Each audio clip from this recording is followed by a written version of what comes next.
نمرود پر تھی تو میری نظر ابراہیم پر تھی، اگر تمہاری نظر فرعون پر تھی تو میری نظر موسیٰ پر تھی، اگر تمہاری نظر وقت کے صلیبیوں پر تھی تو میری نظر عیسیٰ علیہ السلام پر تھی، اگر تمہاری نظر ابو جہل پر تھی تو میری نظر محمد کریم پر تھی، اگر تمہاری نظر ابو لہب پر تھی تو میری نظر ابو بکر پر تھی، اگر تمہاری نظر عتبہ شیبہ ولید پلید پر تھی تو میری نظر ابو بکر و عمر عثمان و حیدر کرار جرار پر میری نظر تھی، اگر تمہاری نظر منافقوں پر، گماشتوں پر، کافروں پر، مشرکین پر تمہاری نظر تھی تو میری نظر موحدوں پر، صحابہ پر، اہل بیت پر، ازواج مطہرات پر، بنات طیبات پر تھی، اگر تمہاری نظر نافرمانوں پر تھی تو میری نظر فرما برداروں پر تھی، اگر تمہاری نظر حاکم وقت جابر وقت پر تھی تو میری نظر امام مالک پر، امام اعظم پر تھی، اگر تمہاری نظر اکبر بادشاہ پر تھی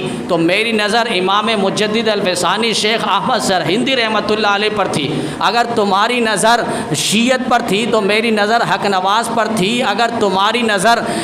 وقت کے قادیانیت پر تھی تو میری نظر مفکر اسلام محمود الملت والدین حضرت مولانا مفتی محمود پر تھی، اگر تمہاری نظر باطلوں پر تھی تو میری نظر مولانا فضل الرحمان۔ اللہ تعالیٰ نے بے حد کرم فضل عنایت فرمایا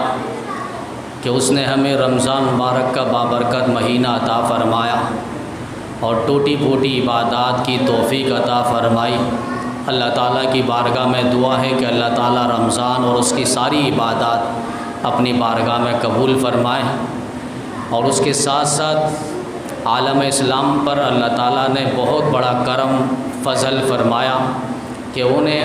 ایک خوشی کے لمحات اور تہوار کے دن عطا فرمائے ہیں۔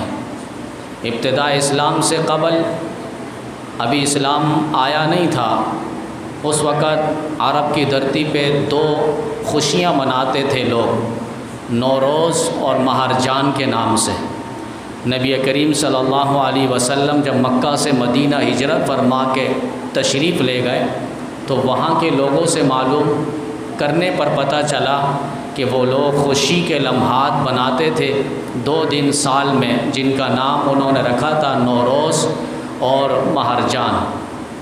تو نبی کریم صلی اللہ علیہ وسلم نے اس امت پر احسان فرمایا، عید الفطر اور عید الاضحیٰ کے نام سے خوشی کے لمحات دیے ہیں، اور ہمارا جو خوشی کے یہ دن ہے یہ کسی واقعے کے ساتھ منسلک نہیں ہے، کسی واقعے کے ساتھ ٹچ نہیں ہے، بلکہ ایک ذاتی عمل کے ساتھ اللہ تعالیٰ نے ان خوشیوں کو رکھا ہے۔ ورنہ گزشتہ دوروں میں آپ دیکھیں گے مثلاً عیسائی لوگ وہ کرسمس ڈے بناتے ہیں 25 دسمبر کو، لیکن وہ کسی واقعہ کے ساتھ ہے۔ انہوں نے واقعہ بنایا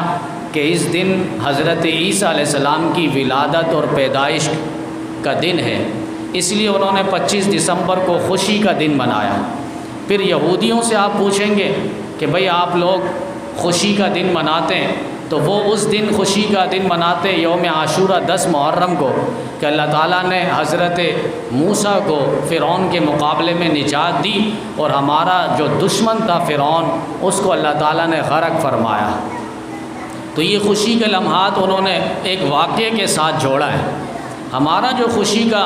لمحہ ہے اور خوشی کے دن ہے، تہوار کے دن ہے، اللہ نے واقعے کے ساتھ اس کو منسلک نہیں فرمایا۔ ورنہ واقعات تو آپ بہت دیکھیں گے کہ نبی اکرم شفیع اعظم محمد عربی صلی اللہ علیہ وسلم کی ولادت اور آپ علیہ الصلاۃ والسلام کی پیدائش کا دن اللہ نے اس کو خوشی کا دن نہیں بنایا کہ اس دن پورا عالم اسلام جو ہے خوشی منائے۔ اور اسی طریقے سے نبی علیہ السلام مکہ سے مدینہ کی طرف ہجرت فرمائی، اسلام کا ایک بہت بڑا دن ہے اور قربانی کا دن ہے کہ نبی کریم صلی اللہ علیہ وسلم اپنے آباء و اجداد کے وطن کو چھوڑ لیں، شہر کو چھوڑ لیں، اور مکۃ المکرمہ کو چھوڑتے ہوئے 13 سال نبوت کے اعلان نبوت کے بعد نبی علیہ السلام وہاں سے نکل رہے ہیں، اور پیدائش بھی مکہ مکرمہ میں، نبی علیہ السلام کی ولادت بھی وہی ہوئی۔ یعنی یوں سمجھ لیں 53 سال ایک شخص کہیں رہے اور پھر وہاں سے جدائی کا اور فراقت کا وقت آ جائے تو پھر انسان کے جسم میں ایسے جیسے روح نہیں ہے۔ نبی علیہ السلام جا رہے ہیں بیت اللہ کو آنسو بہاتے ہوئے، اور نبی علیہ السلام فرما رہے ہیں بیت اللہ کے درد و دیوار سے، اے بیت اللہ تیری قوم مجھے اجازت نہیں دے رہی، وہ مجھے ستا رہی ہے اور میرے راستے میں رکاوٹ بن رہی ہے، لہٰذا میں تجھے چھوڑ کر یہاں سے ہجرت کرنے پر مجبور ہوں۔ نبی علیہ السلام مکہ چھوڑ کے مدینہ تشریف لے کر جا رہے ہیں۔ اگر خوشی کا دن ہوتا تو اس دن نبی علیہ السلام فرماتے ہیں کہ پورا عالم اسلام خوشی کا دن منائے۔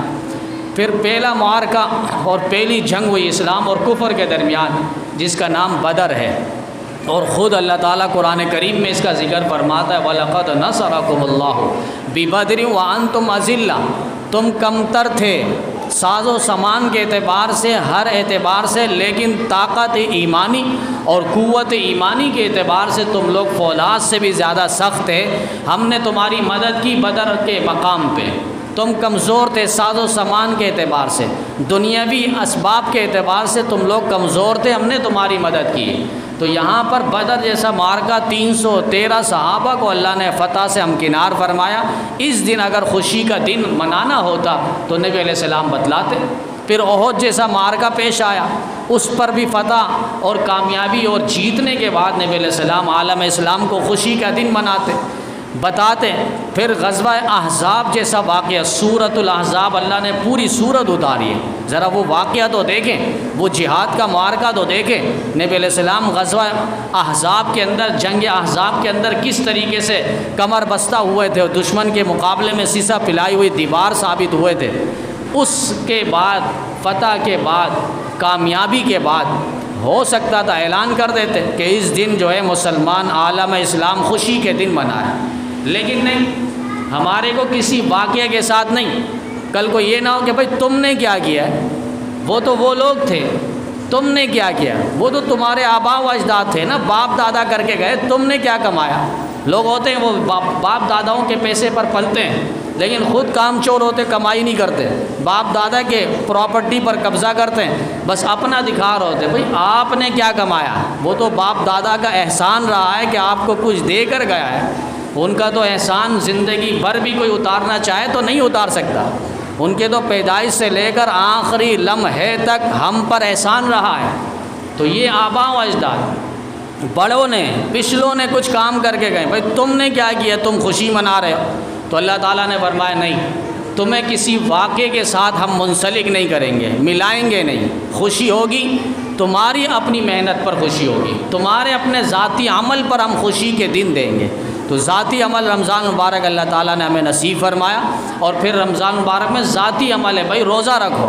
ذاتی عمل ہے، تراویح کا اہتمام کرو، ذاتی عمل ہے تو قرآن پاک کی تلاوت کرو، ذکر کرو، تسبیحات کرو، تحلیلات، لا الہ الا اللہ پڑھو۔ یہ ذاتی عمل کرو گے، پھر 30-29 دن گزریں گے، پھر ہم خوشی کا دن تمہیں دیں گے، اور وہ عید الفطر کی صورت میں اللہ تعالیٰ نے عالم اسلام پر عظیم مہربانی فرمائی، اور یہ دن ہمیں خوشی کے لمحات دیے۔ اللہ تعالیٰ اس دن بڑے فخر سے فرشتوں کو کہتے ہیں، فرشتوں گواہ رہنا۔ پہلا سوال ہوتا ہے تم کیا کہتے ہو، جو لوگ مزدوری کریں ان کو اجرت ملنی چاہیے یا نہیں، دیہڑی ملنی چاہیے یا نہیں، جنہوں نے نیکی کی، عبادت کی، ریاضت کی، تراویح پڑھی، روزہ رکھے، ان کو ان کے ثمر اور پھل اور نتیجہ ثواب نیکی ملنی چاہیے یا نہیں؟ فرشتے کہ ضرور ملنی چاہیے۔ تو اللہ تعالیٰ فرماتے ہیں کہ آپ فرشتوں گواہ رہنا، میری عزت کی قسم، میری جلالیت کی قسم، میں سب کو معاف کرتا ہوں، سب کو معاف۔ علماء فرماتے ہیں یہاں پر فرشتوں سے کیوں پوچھ رہے اللہ، فرشتوں کو گواہ کیوں بنا رہے ہیں؟ وہ لمحہ بھی یاد کریں جس لمحے اللہ تعالیٰ نے فرشتوں کو فرمایا اور مشورہ لیا، اتجعل فیہا وَإِذْ قَالَ رَبُّكَ لِلْمَلَائِكَةِ إِنِّي جَاعِلٌ فِي الْأَرْضِ خلیفہ۔ اللہ نے فرشتوں سے فرمایا کہ فرشتوں تم کیا کہتے ہو، میں اپنا نائب خلیفہ جانشین روئے زمین پر پیدا کرنے والا ہوں، بھیجنے والا ہوں، انسانیت کی شکل میں، جنات کی شکل میں۔ قالوا اتجعل فیہا من یفسد فیہا ویسفک الدماء، اللہ آپ ان لوگوں کو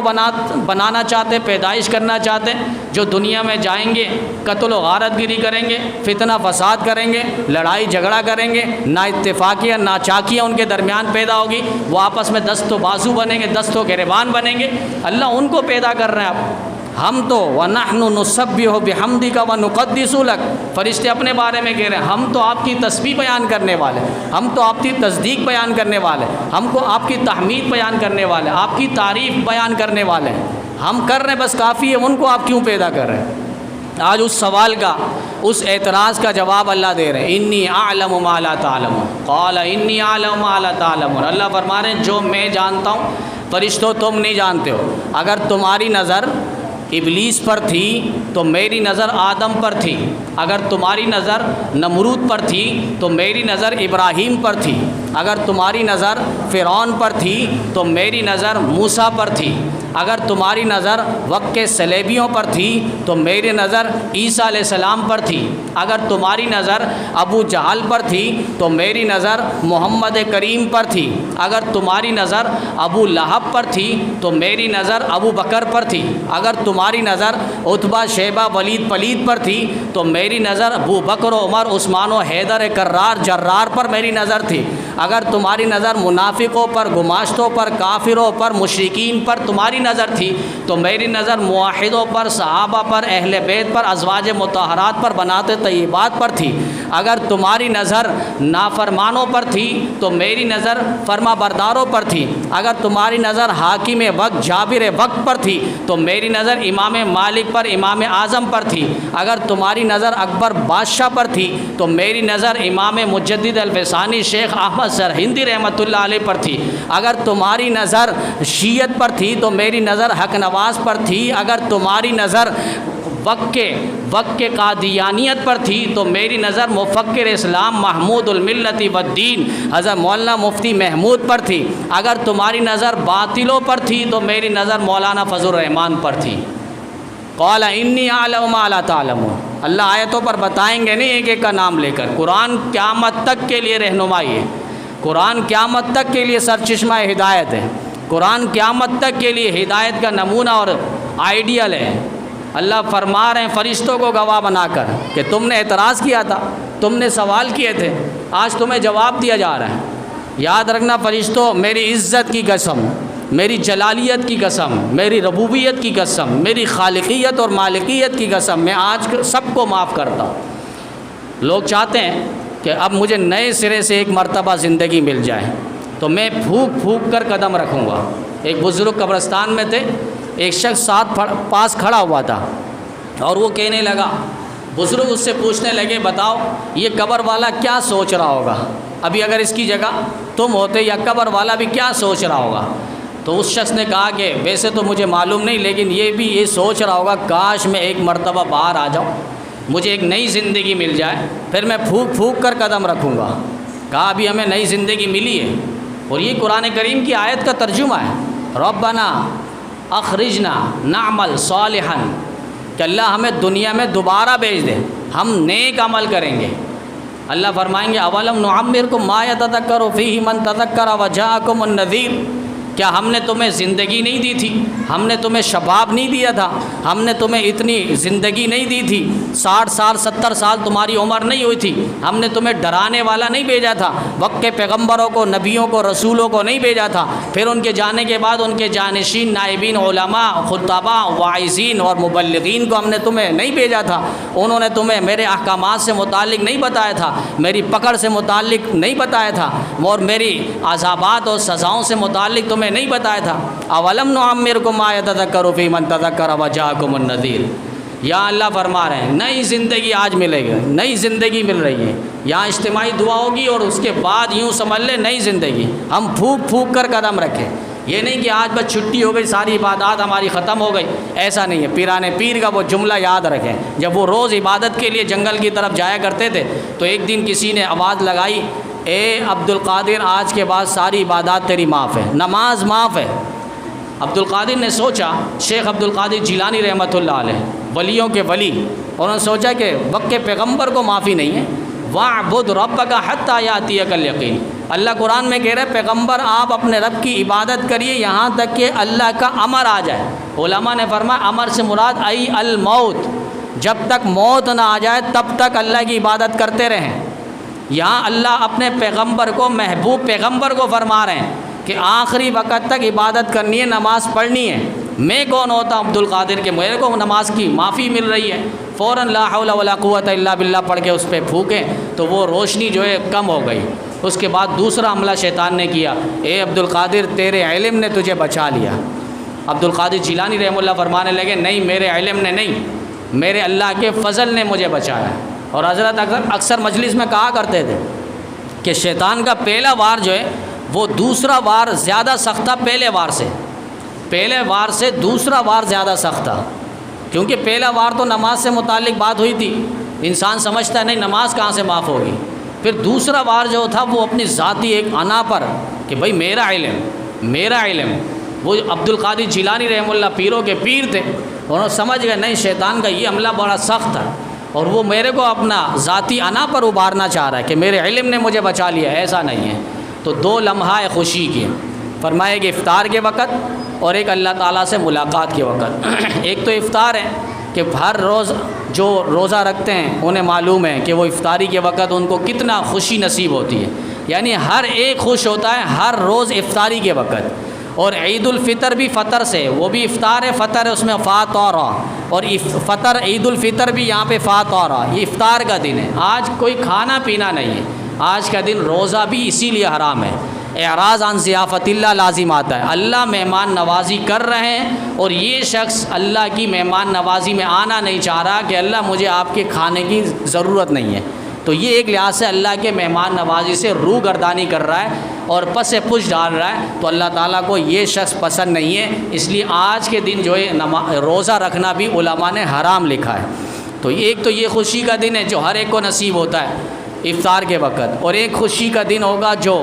اللہ تعالیٰ اپنا دیدار اور ملاقات کروائیں گے عالم آخرت میں جنت پہ۔ تو اللہ تعالیٰ ہم سب کو یہ خوشی کے لمحات نصیب فرمائیں، لیکن کم از کم آج ایک نیت کر لیں، کچھ بھی ہو اور کہیں بھی ہو ہم نماز نہیں چھوڑیں گے۔ تفریحات میں بھی ہو وہاں بھی بڑا اہتمام ہوتا ہے، نمازوں کا وہ مصلی بناتے ہیں، کوشش کریں وہاں بھی جماعتوں کے ساتھ اہتمام ہو، پارکوں میں ہو یا کسی اور سیر کی جگہ میں ہو، وہاں اجتماعی شکل میں کوئی ایک شخص آگے بڑھ جائے جماعت کی شکل اختیار کر لیں، نماز کا اہتمام کر لیں۔ کسی صورت میں بھی ہم نماز کو نہیں چھوڑیں گے، جہاں خوشی کے لمحات ہیں وہاں اللہ کو ہم نہیں بولیں گے۔ اللہ تعالی ہم سب کو خوشی کے لمحات کی قدر کرنے کی اور نمازوں کی وقت پر پابندی اللہ نصیب فرمائے۔ نماز کا طریقہ وہ آپ سمجھتے رہتے ہیں اور سنتے رہتے ہیں، لیکن سال میں ایک مرتبہ آتا ہے تو اس لیے دوبارہ بتا دیا جاتا ہے کہ 2 رکعت نماز واجب عید الفطر 6 زائد تکبیر کے،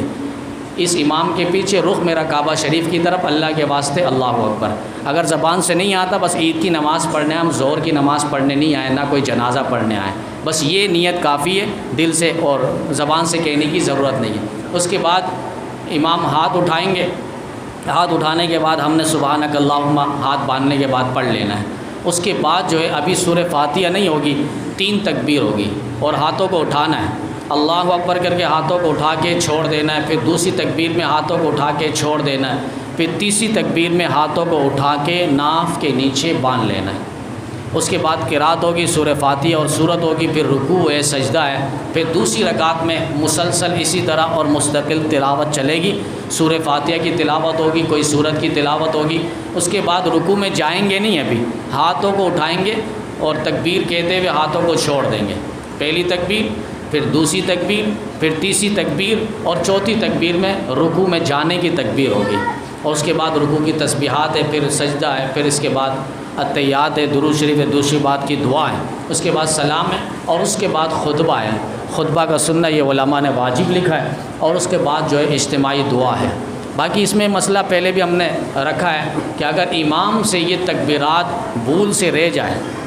یہ تکبیرات جو ہے 3 بھول سے رہ جائے تو آپ آگے پیچھے نہ ہو، ایک دوسرے کو نہ دیکھیں۔ یہ اگر سجدہ سہو نہیں بھی ہو اور سجدہ سہو نہیں کرنا، علماء اور مفتیان کرام نے یہی فرمایا کہ عید کے دن اجتماع بہت زیادہ ہے۔ ہم تو سیدھی سادھی نماز پڑھاتے ہیں، پھر بھی باہر بڑا مسئلہ ہو جاتا ہے کہ پہلی تکبیر کر رہے ہوتے ہیں، ہاتھوں کو کانوں سے اٹھا کے چھوڑ دینا، وہ رکوع میں جا رہا ہوتا ہے، پھر دوسری تکبیر کر رہے ہوتے ہیں، وہ رکوع سے اٹھ رہا ہوتا ہے۔ اب اتنا بھی نہیں پتہ بھائی رکوع سے اٹھ رہے ہیں تو اس کی تسبیح اللہ اکبر نہیں ہے، سمیع اللہ لمن حمیدہ ہے۔ وہ بیچارے کو اتنا نہیں پتہ کہ وہ رکوع میں چلا گیا، چلو اللہ اکبر کہہ کے رکوع میں تو چلے گا، رکوع سے اٹھ رہے تو اللہ اکبر کہاں سے؟ پھر پھر سجدے میں چلے گئے، سجدے میں جا کے ایک دوسرے کو دیکھ رہے ہیں یار یہ کیا مسئلہ ہے۔ اب وہ سب سے پہلی صف میں تھے تو ان کو کوئی اور نظر نہیں آ رہا تھا، اور پہلی صف میں سارے پچھلے عید کو ایسے ہی کر رہے تھے، ان کی کسی نے ویڈیو بنائی ہے سننے میں آیا۔ تو اس طریقے سے نہ ہو، تو پہلی یہ تکبیرات اگر امام سے بھی رہ جائے تو کوئی مسئلہ نہیں ہے، آخر میں سجدہ سہو کی بھی ضرورت نہیں ہے، نماز آپ کی ہماری انشاءاللہ ہو جائے گی۔